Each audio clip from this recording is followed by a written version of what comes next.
Well, I guess the question is like, how did you feel when you got the news Friday morning that we are going to Um, undo 50 years of president? I you ever like when I used to get spanked as a kid, which was all the time because wild. Um, if I knew I was getting a Yeah. spanking, you know how you brace yourself?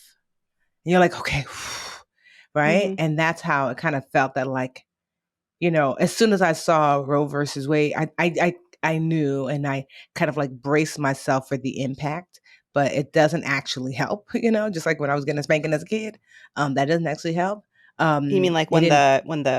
the opinion leaked before? So we had Yes. like And this well, warning time. that warning, Yeah. it's almost like, the teacher tells you like, so I'm telling your parents, your dad that you were acting up today. You're like, oh gosh, I'm pretty sure this is not going to end well. And then you finally come home and you brace yourself.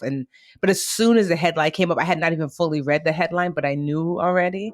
And it was just like, it just Mm. was this punch in the gut. But then instantly, I feel like now, especially, I do this thing where it's like it's too much. So, I put up like this like wall because it's too much. Which I mean, my therapist would say it's not good because you're supposed to feel things, but it's like it's too much to feel. And so, Mm. yeah, it's too much. Honestly, it's all too It's too much. much in all directions. Yeah, It's yeah, it's it's so hard to just be a human and go through your day and stay positive and yeah, put one foot in front of the other. It's too much. Like on top of yeah. having our own personal, everyone has their own personal, Mm-hmm. Stuff that they're dealing challenges, with. and then Yes.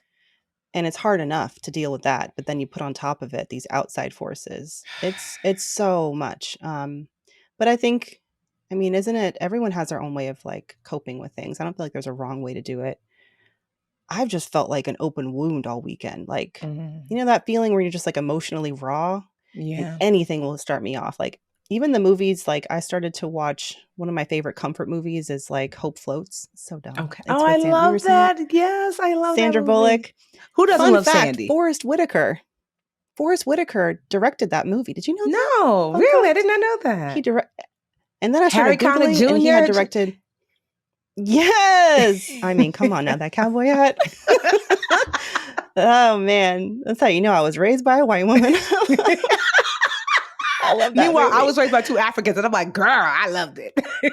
I know. It's universal fine. But I wanted to watch that and feel better, so I paid my little $3.99 on Amazon Prime to watch that movie. Oh. Everything made me cry. Like it was just some things were sad. I started thinking about whatever. But just like an open wound. And I think I had just come out of therapy that Mhm. morning, and I go to the park. I do my little therapy call, and then I just scrolling through my phone, and I was already kind of like emotional from that. But when I got the news, it just overcame with like deep sadness and fear, and I immediately felt like talking. So I didn't like necessarily post right away. I ended up just like recording a video on my phone just with my thoughts. Okay. And I didn't, I mean, the anger was there, but it was like the fear and the rage and Yeah. the inner need to do something, Mhm. and what I'm grateful for is that I feel like I did have those couple. How long has it been since the opinion leaked? I've had a couple of A months couple or a weeks. month or Yeah. how Yeah. long A few to weeks or like so. Mhm. think about my feelings about the bigger picture. And immediately what I wanted to talk about was how, and I when I was talking just to my phone at that point, I realized like I want to speak to Black and brown women first and foremost. That's Mhm. my heart. That's what we're here to do.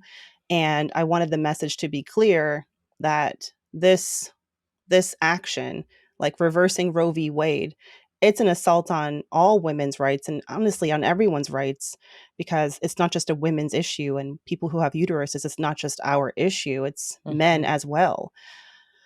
But I wanted to specifically speak to Black and brown women because we are the ones who are going to be disproportionately impacted by this lack of fundamental health care. You know what I mean? And I, if I, and it wasn't even that long ago, but um, sometimes I think about my younger self, and I'll never forget the day when I found out I was pregnant and I was 26 going on 27, Mhm. and the world dropped from underneath me.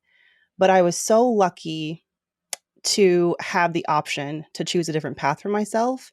And Okay. I haven't really talked about it on Brown Ambition. I mean, it doesn't really come up that often. Mhm. But I've mentioned it on social media, and honestly, I feel very much about my story, how I feel about everyone's stories is our stories, and no one has the right to. Like, it doesn't. I didn't even want to tell people necessarily because the decision's so deeply personal until you have Yeah. been in that position to make that Mhm. kind of decision. It's in that moment when I was 26, 27, when I was making that decision with my partner at the time, who's now my husband, like I remember feeling, why tell anyone?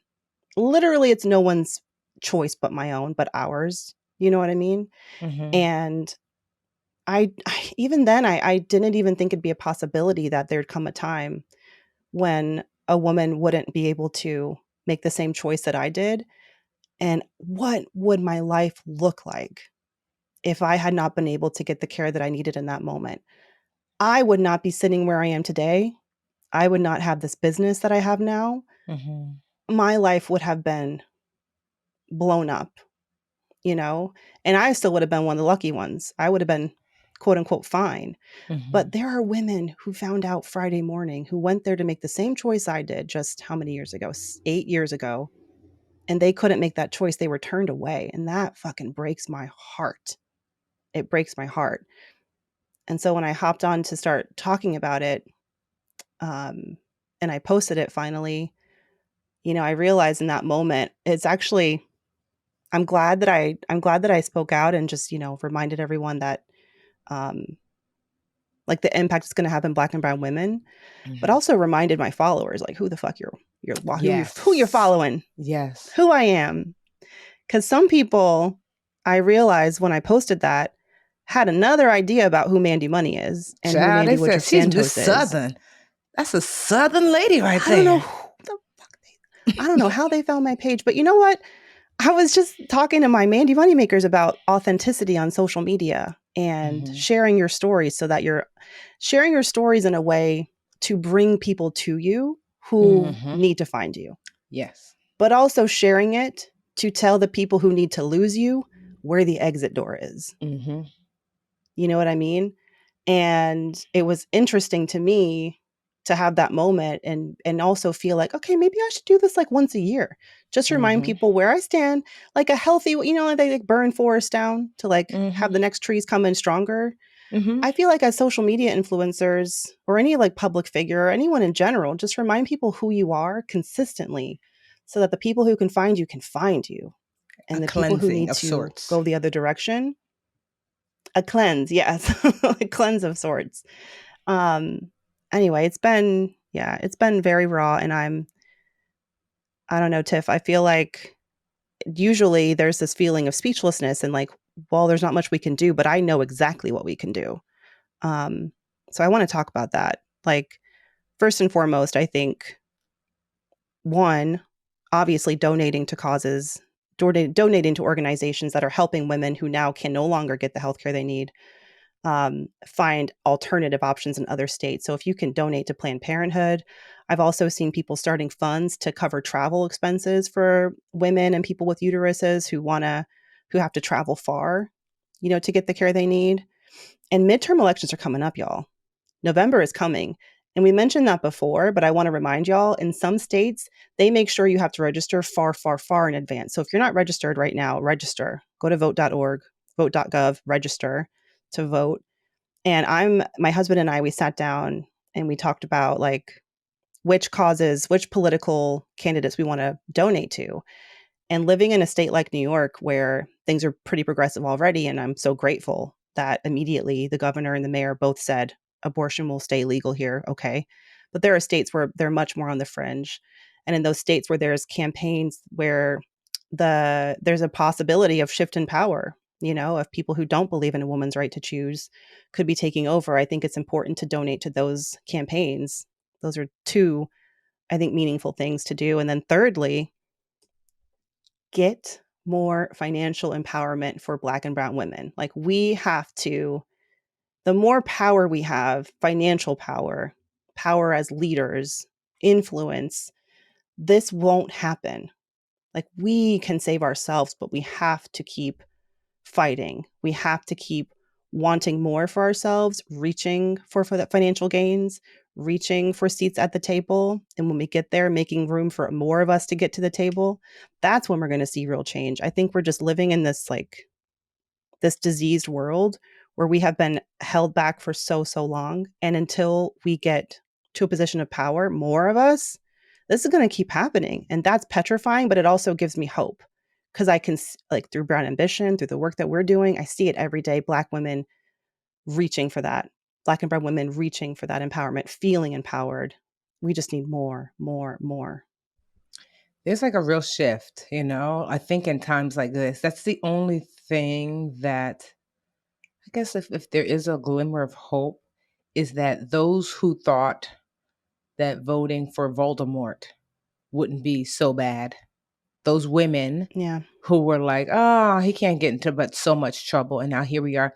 I read an article, was it CNN? I believe it was CNN, where, you know, the Voldemort, our former president, he's been a little coy, which is not like him, not wanting to claim um, full credit, saying it's not just me. I'm like, that seems odd because behind the scenes, here's the thing about Voldemort. He's, as much as he is an idiot, he's not dumb. He recognizes that suburban women are what put him over the edge to become president. And he recognizes that this is a direct attack on those very same women for those who, Oh, yeah. are open enough to realize that women, it's like, sure, we don't mind this, we don't mind that, we don't, wait, what? And so he Hmm. recognizes that this is way further than where a lot of folks, this is like, okay, now here's where I draw the line, and know this, that the current those who sit on the bench, the are currently looking for more. Like Clarence Thomas had said, like, okay, now that we've done this, they're looking at gay rights, they're looking at contraception, birth control. Hmm. And so, Interracial marriage. well, I thought that was just a joke, but you never know. Honestly, Like, these days, no, it could be yeah. anything. Mm-hmm. Yeah, these are the very same justices that it was three of them that when they were being, because you have to be grilled before you're appointed, that three of them Yeah. stated that, like, no, I believe that that Roe versus Wade is settled, meaning I'm not going to do anything about it. Obviously, that was a lie. And so, if there is Yeah. anything that I have seen, is that when something swings to the extremes, it's met with extremes, meaning that this is such a far swing to the right that there are people who might not normally go up against the right that are going to be like, okay, this is too much. And I mean, I don't believe in extremes anyway. I don't like far strings to the left Yeah. either. I believe that there has to be something in the middle and something in the center where everyone doesn't get everything they want, but everyone doesn't get everything that they don't want. Um, so Yeah. yeah, it's a lot. I don't honestly. I mean, I try to look back in history and I think to myself, there was the Black Plague and there are these other things that happened, and I'm like, it just seems like so much. I don't remember it being like so crazy, but I guess it's because I'm an adult. I get to live it through an adult lens. But it seems like the last few years have Yeah. been so heavy. They have. And I mean, I think there's definitely opportunities for self care. I Hmm. feel like, something you mentioned is so important. The white suburban women who voted Trump into office. I'm sorry, he who must not be named into office in 2016, that it's important that, yes, this very much impacts them as well. And when I'm saying that this impacts Black and brown women disproportionately, what I mean Hmm. is by that is not that we're more likely to want an abortion, but that we are more likely to not have the financial means to get it when it's in a different freaking state. And Hmm. potentially, I don't know, who knows in 10, how long it could take and who takes over, in our states, now that it's at the state level that's deciding whether or not a woman and people who have uteruses have the right to choose, who are elected officials in these states going to be down the line? Could there be a Hmm. time when the whole country looks very different than what it is right now? I think it's about half the country does and half the country doesn't allow it. Hmm. Um, but and then the reason it's so important to have that financial empowerment is because when you have that financial empowerment, you can make choices. You Mhm. can go other places where they do welcome the decisions that you make. We don't get to make those choices. We don't get to have those options when we're not financially empowered. It's not as easy. Mhm. Waiting for someone to help you get there is fine, and those options are maybe out there, but when we can make our own choices, that is what real empowerment is. And for white suburban moms, white women in general, and I know that there's plenty who have struggled and all of that, and Mhm. believe me, you're all over my page being like, I struggle too, and I grew up poor, blah blah blah. Great, that's good. The majority of you don't, okay? Majority of black and brown women, very different circumstances. And that's why it's important that we talk to them specifically and center them in everything that we do, center those voices, center those stories. Because if we can make sure that black and brown women succeed financially to the point where they can make Everybody their own does. choices, then believe me, everyone, you're going to be fine. Like, Mhm.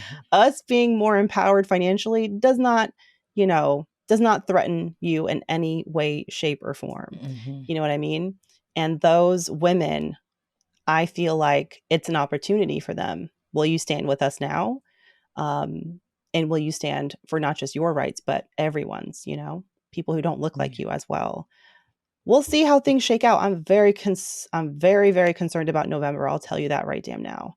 Yeah. So much is riding on who we elect at our state level, and people pay so much attention to the presidential election, and I don't think Mhm. far enough to the state level. Elections, like, pay attention, y'all. Wake up, pay attention, vote, support candidates who stand for things that you care about. Mhm. Every election counts. I mean, it's freaking scary. I know it's a lot, but it's like we can't turn away from that fear and that stress. I don't think in this moment. I don't think this is a moment to put our heads in the sand and pretend like it's not happening. We got to go there. We got to have uncomfortable conversations.